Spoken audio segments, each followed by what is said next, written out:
we can answer a lot of the assertions that were made, and we won't.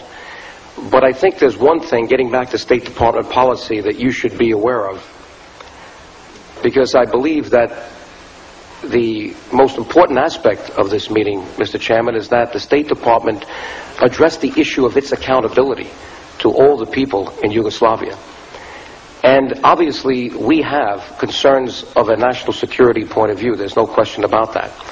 But one of the things that I would want to alert you to, that you may be aware of already, is that the current leader of Serbia, and I have nothing against the Serbian people. I think many of them are very fine people. I'm dealing with the Serbian authorities when I speak about that.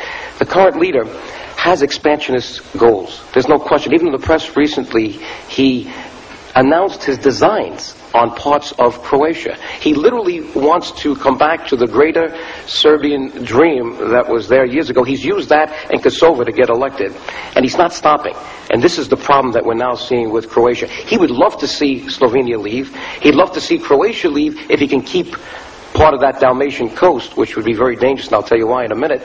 Because he knows he can subjugate the Macedonians, the Montenegrins, and the Albanians. He literally has a design for Greater Serbia. He doesn't care if Yugoslavia breaks up, as long as he keeps all of Kosovo, and he's able to deal with the others. But our State Department better do a better job than they did in Kuwait. Because if we had been positioned in that part of the world, and our intelligence was better, we wouldn't be losing men right now and women on the front. We had to react. And we shouldn't be reacting right now. We should have been better. They're making the same mistake today in Yugoslavia.